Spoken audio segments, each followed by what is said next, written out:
Hello, it's me. I'm back again for a virtual tour. Here we are in this beautiful little sim called Luminara. And this is my outfit for this place. I've got my forging backpack on with lantern, snacks, morels, sticks and birds, everything I'd pick up on the way. And yeah, I wanted to show this sim because it's a really beautiful one. All the trees are awesome in there. And whoa, then this wall of black came and left. That was weird. Those kinds of things happen in the virtual realms, right? So yeah, this place here has all these mirrors around that you can click, and then you pick either insight practice or an affirmation. And each flower tells a story. What does the garden whisper tell you about your own growth? So really nice.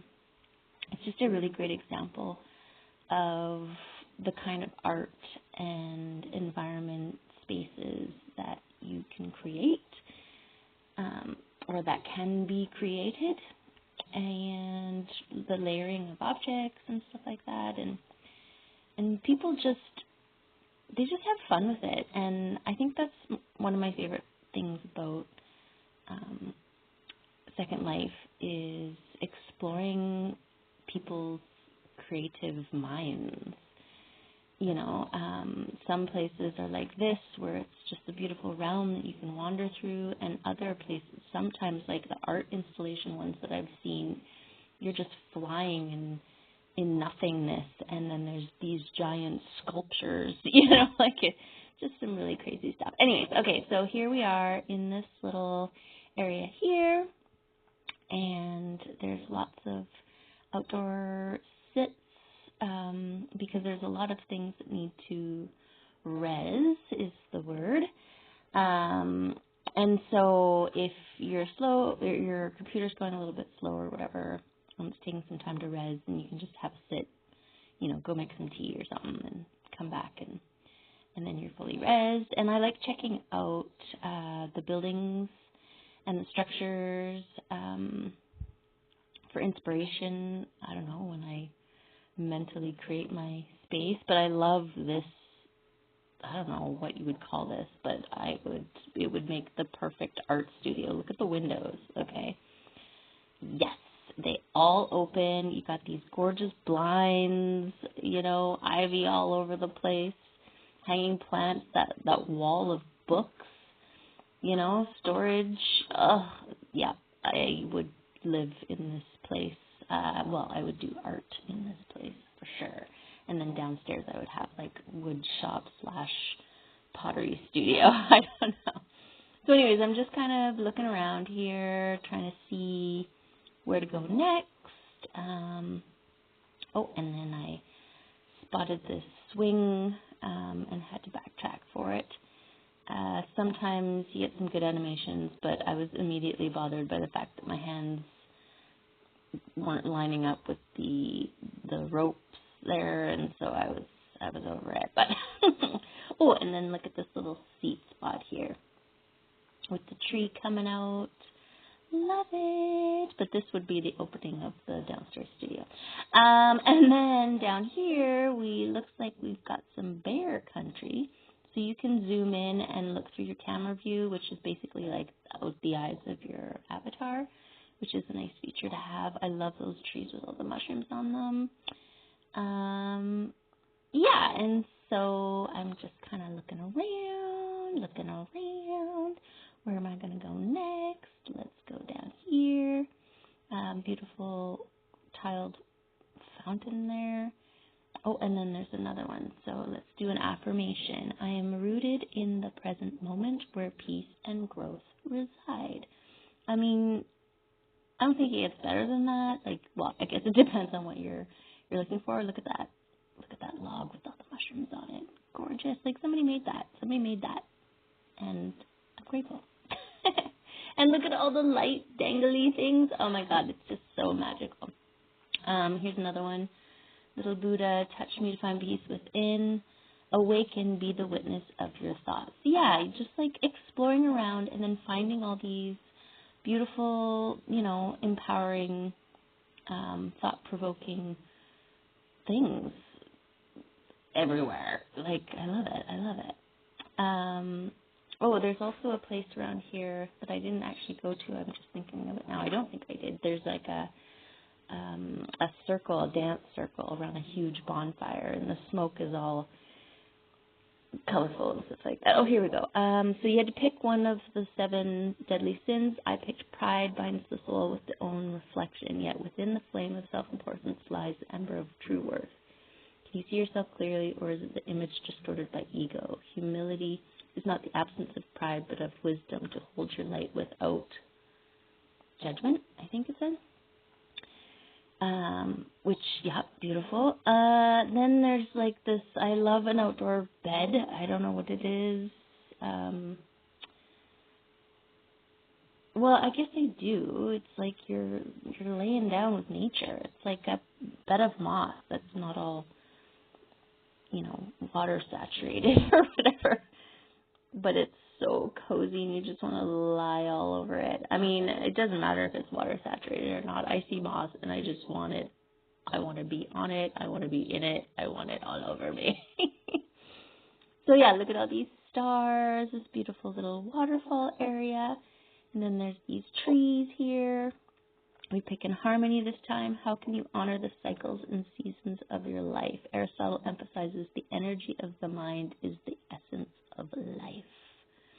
Yeah, because the energy of the mind is the same as the energy of the universe. So here we go. We've got this beautiful lean-to. Oh my goodness, with the roses and the vines. Love it. I would totally make something like that. Structure that, you can just throw blankets down and on, and then you've got this like gorgeous little spot by a fireplace or by a fire pit by a waterfall. I mean, come on. It's really great for like creative visualization, which is a technique for manifesting. And yeah, another little perky perk. So here, if we found the bears area, and I realized there was a mama bear, so I was like, get the heck away. And then I remembered that they're friendly and they're not going to attack.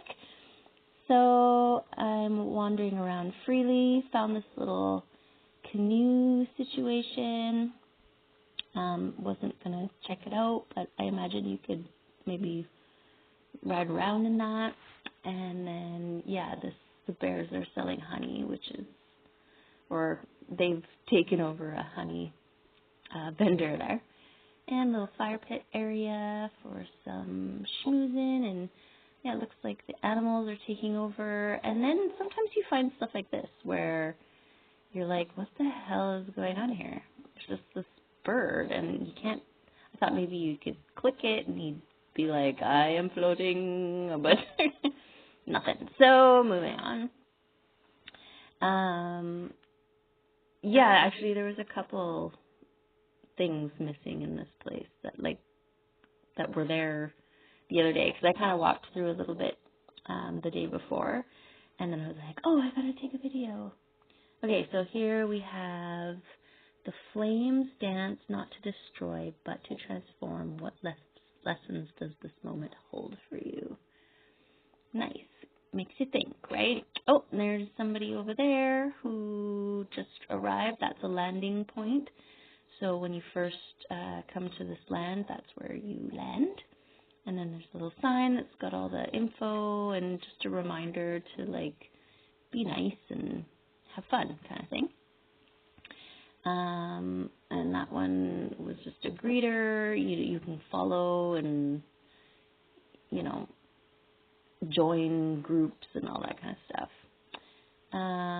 Yeah, I kind of bypassed all these things because they weren't really getting my attention. But then there was these monkey bars that I wanted to see what the animation was, and it ended up being this hear no evil, see no evil, speak no evil thing that was kind of like, meh, okay. And then there was this pond, but I don't know, like, what was going on. The water isn't visible. It just looks like these fish are kind of floating a little bit coy, so it wasn't really, that's what I mean. There's just like, there's these pieces missing, these little details this time through. So I don't know if it was like a res situation on my part or what, but it is what it is, right? So then I come across this house, and this house was interesting. It's got lots of like these art pieces, like that mannequin with the shade head and these pictures and stuff. So you can see here it's still like mid Frida. She was in there too. It's still like rezzing. Then there's this sculpture here with the light bulb bondage mates, which was interesting. And then I liked that snake image on the wall there, so I had to go upstairs and see what's up here. Also, you know, I'm checking out the builds, right? Checking out the lay of the homes, the structures, the buildings. And then find this little room back here. What's in here? And it's definitely like a little witch nook type thing. But yeah, it's got this floaty chandelier, and I get it. Like when you're sitting or whatever, interacting at a certain height, if it's right where it's supposed to be up on the ceiling, you're not necessarily going to see it with your camera view. But, you know, little things like the floating things, like this cat, he's floating, and this is floating, and those details, they break it. They break the illusion, right? They break the play a bit, or the fantasy. So then I noticed this giant couch. Holy, how many people are over there? It's a big family or gathering. And then I noticed this two-headed cat. And yep, it is a two-headed cat. And then I also see this guy out here, so I have to go check him out. Louis got back. And he's just grooving. He's grooving. I turn my my music off because sometimes it's just crazy.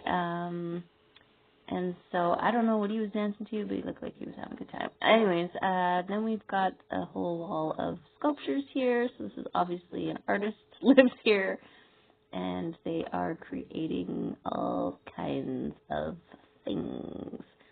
So heading outside, looking at the swamp there, and that tree is massive. And then we find this build here that looks a little bit different than the last time we saw him. He's smoking, and he's got sunglasses on, and this money bunny. I don't know. He's just a money bunny. So, yeah, I kind of walked by Louis, but he's, you know, doing his thing. So we just keep on keeping on. Oh, and then I see Seymour here. If you ever seen Little Shop of Horrors, then you'd recognize this guy. If you haven't, then what are you doing? It's a classic. Rick Moranis, man. Okay, and then, yeah, there's something over there. Somebody's left their face. I didn't really look too close on that one because I noticed this little trapdoor, and then I had to go down. So go down here, and then there's this cellar door. What is this, a bunker, I guess? And, yep, it's got, I guess, the essentials for living, a whole bar and books. What else do you need, right? Fireplace. Then we got this key here. The library offers you this. You've stumbled into the in-between, a place where the unknown begins to whisper. And that's all it really gave me, except for this glass of, I don't know, whiskey and a cigar. So, and then that was a bizarre image there. I don't know what's going on there.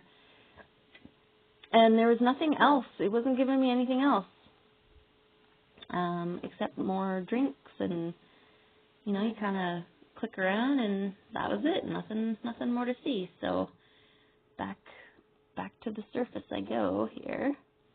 And yeah, once I realize that there's no animation to walk back up, I go into fly mode, and then, oh yeah, I gotta open the door. But I made it. I got out there alive, and I'm grateful for it. So, yeah, I'm not much of a cigar smoker, and it was totally starting to hotbox down there. So, yeah, back to the fresh air zone, and this big, beautiful planter. Louis still doing his thing over there. Look at that giant tree and the swamp and all kinds of things. So moving on down the line, we've got, yeah, me just trying to see which way I came from, which way I'm going to go next, and once I figure it out, here we go. So we're on this bridge here, and yay, it's another key. This one says, this is more than a message. It's an invitation to grow. The stars remind you of your infinite potential. What would you reach for if there were no limits? That's a darn good question. People always say the sky is the limit, and I'm like, why? What about space? What about the universe? Like, why does the sky have to be the limit? It just seems so limiting to say the sky is the limit. You're giving me a limitation. Don't give me a limitation. Say the possibilities are limitless. That works better for me. Okay. Now that we've cleared that up. So we've got the black and white horses here. Let's get a practice. Reflect on a recent challenge that tested you. How has it shaped the person you are becoming? And then an affirmation is, I embrace my duality, knowing that both parts of me are necessary for my journey. Yeah, and that's beautifully illustrated by this, the black and white horse, right? Horses, like masculine and feminine, the light and the dark, and balancing that within. So then I find this gorgeous wooden bridge, and it's got some animations. So I'm checking them out. This feels right, that I would finish my drink and cigar sitting on the side of this bridge, checking out down in the gully there. Yeah, the smoke's going right in my face, so I was like, I'm done with that. And like, what are these arachnids doing? What are they up to? They seem very suspicious. So yeah, safely check them out from a distance. We got a clapper, we got a waver, and we've got a dancer on the thing there. And this guy, he's just digging. He's just a digger. So there you go. And then I hit a new animation, and then I can't find myself. Where am I walking? I don't know. I hit walking. I don't know where I am. I click stand, and now I'm on the roof. So I guess I was walking on the roof. So yeah, figured out, got my lay of the land. Which way am I heading? Back this way. There's some more swamp action, or that's the same swamp from a different angle here, from the house we were just at. And then we're here, and it cuts off soon. So I hope you liked it. It's fun, right? And beautiful.